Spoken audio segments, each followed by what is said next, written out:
organizations in DuPage County. Marketing your business and connecting clients is their priority. Visit chambers630.com or call 630-968-4050 to join today. This is Chicago's Morning Answer with Dan Proft and Amy Jacobson on AM 560. The Answer.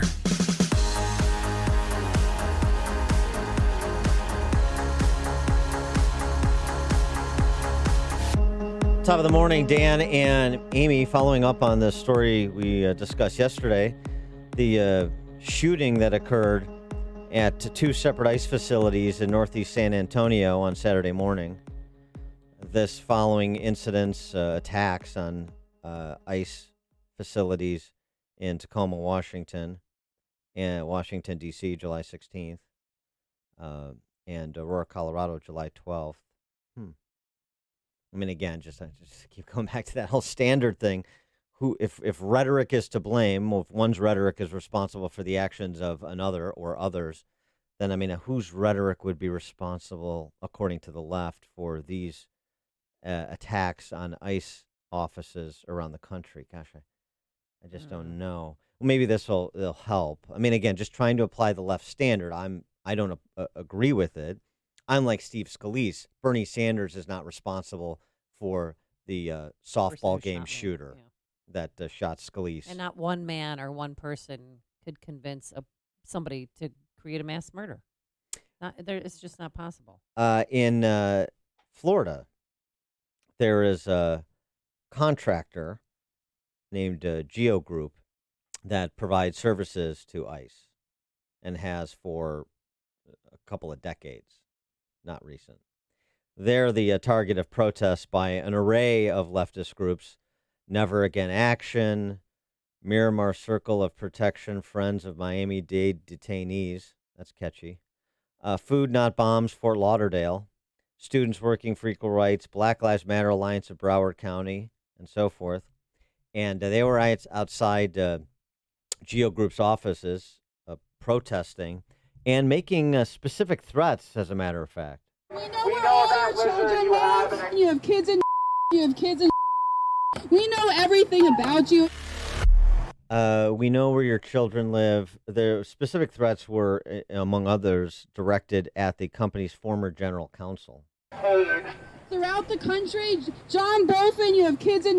You have kids in. We know everything about you, and you won't just be seeing us here. We know where you sleep at night. We know what kind of dog food you buy your dogs. We're not actually joking. John Bolfin, you go to church and you live on road. We're not joking. Not joking, and the things that are being bleeped out, not profanity, but actual specific names of institutions that may or may not be associated with this former general counsel, who they call out by name. We know where your kids live. Pablo Paez is the Geo Group's corporate relations VP.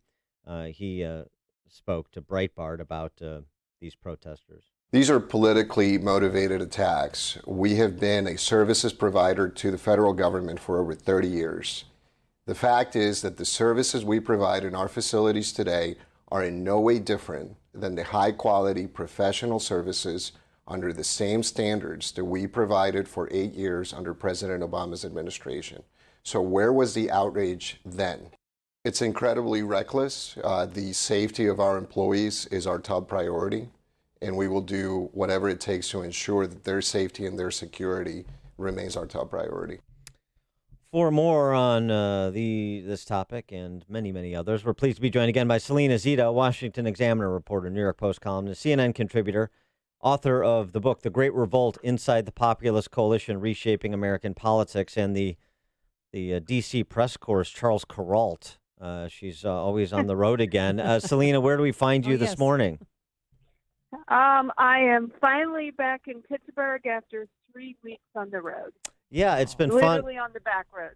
It's been fun checking in with you. Yeah, it's been fun to read your pieces as you go from locale to locale. And before, thank you. Yeah, and I want to get to the piece you wrote about the newspaper shutting down in Northeast Ohio. But before that, I just wanted to use this protest of this ICE contractor for the discussion of another one of your pieces, which is about civility. And civility may be dead in politics, but it's not dead everywhere, you find.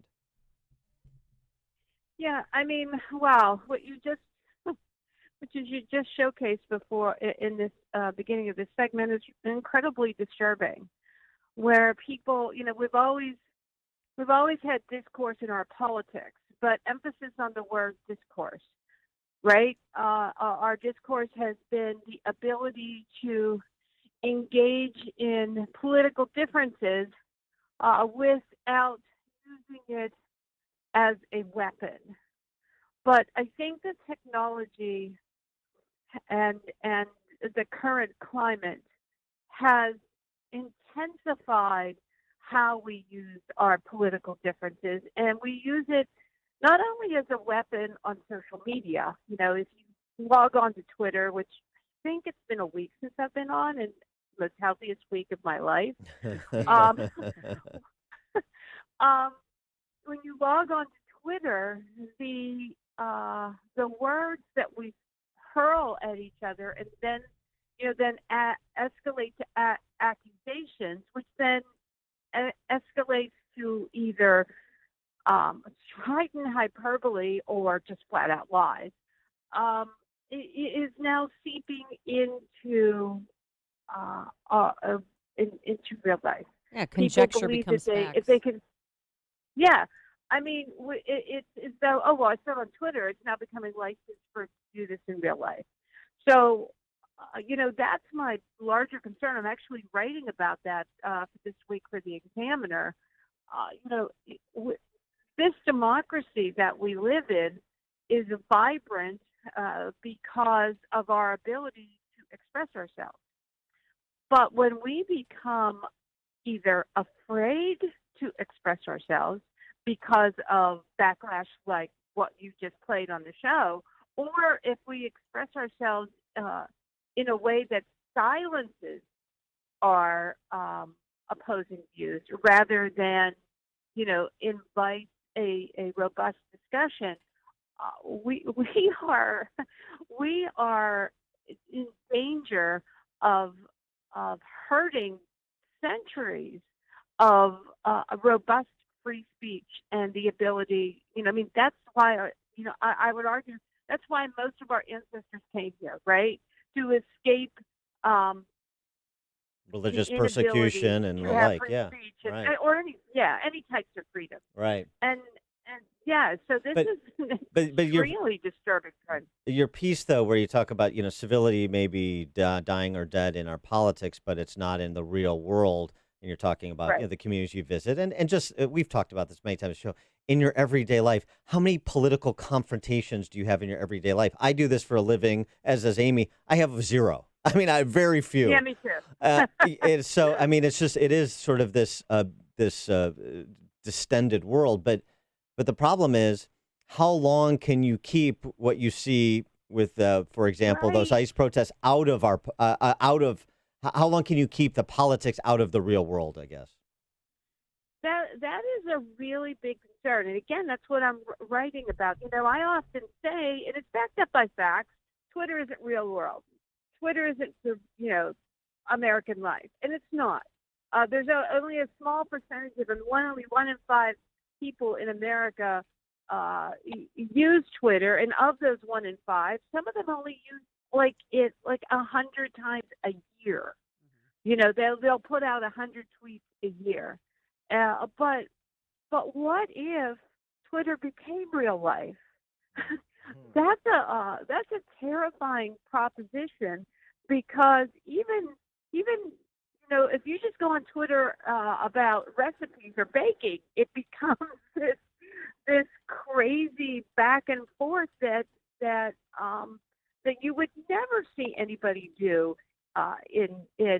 in polite society. I was in Yuma, Colorado a week ago covering Cory Gardner, who is running for re-election for U.S. Senate, Republican. He's about to go in the parade, and a woman comes up to him, like everyone in the town, because it's his hometown. Yeah. She extends her hands and shakes it, and starts chatting with him, and lets him know that she's running against him, but not in a confrontational way, in a way that you would have a normal conversation.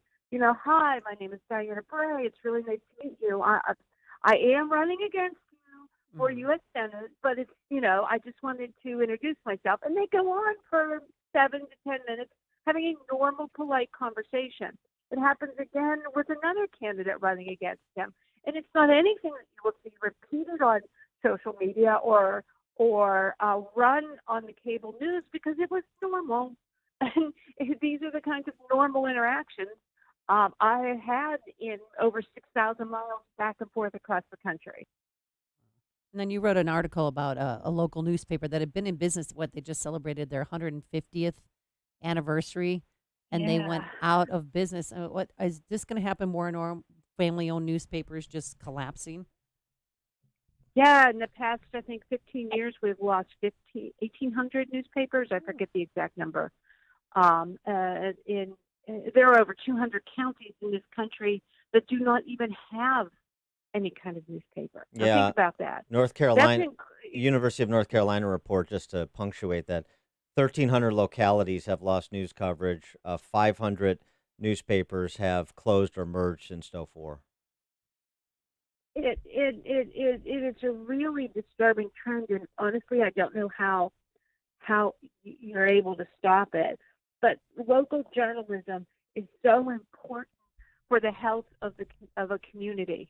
These are the people that put a